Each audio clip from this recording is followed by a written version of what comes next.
The areas that these communities live in is really their land for life. It's a multi-layered landscape, many different small mini ecosystems in one big system. Those layers of ecosystems are very rich.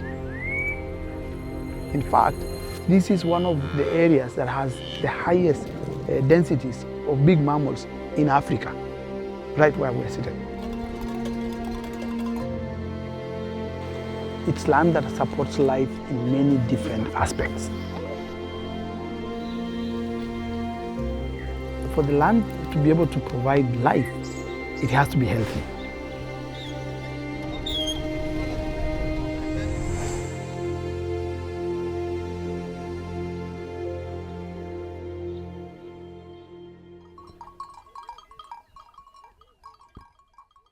It's very interesting because I find my best moments, my creative moments, is with my livestock.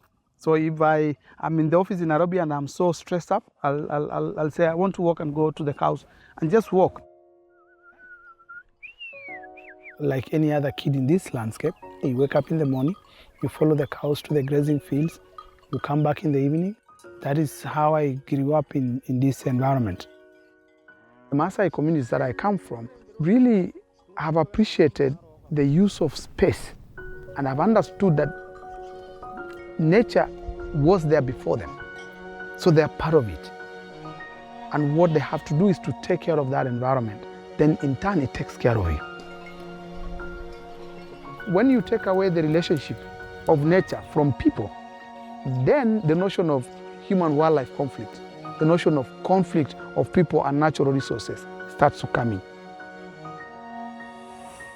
In trying to support these communities, we came up with this project Land for Life to ensure that communities and nature can continue to coexist in a good way. 80% of the landscape that people are living with wildlife are community spaces. The thing that works is to look at wildlife conservation from a landscape perspective. This wildlife moves across this area.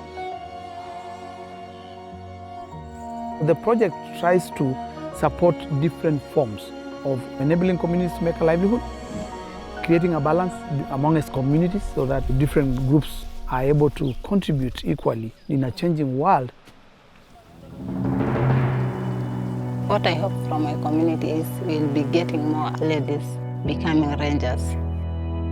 If we don't protect our people, they will not protect our wildlife. Naweka waya kwenye hii fenzi langu kwa sababu nimekuwa muhanga sana wa wanyama ambaye ni chui, na sio siku moja ndio amekuja kuvamia kwenye hili boma langu. Hii kwa majina inaitwa Esilali. Kwa inakuwa ni faida kwa sababu ile boma inakuwa imara zaidi sababu inakuwa imeshikwa na mtu uliyeshikilia chini.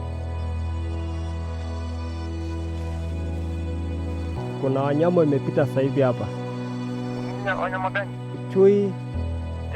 Kuna wanyama ambao imepita, kwa hiyo mwambie wachunge wawe makini.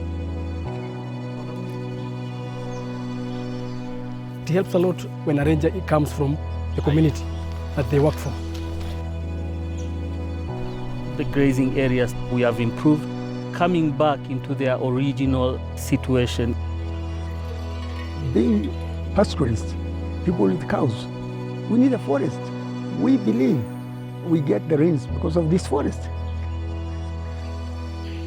Ore baje ngatwa matim naning osese laya jo keti sawa mukaishu kaningira je meti aitoki na graira nyamalo sese.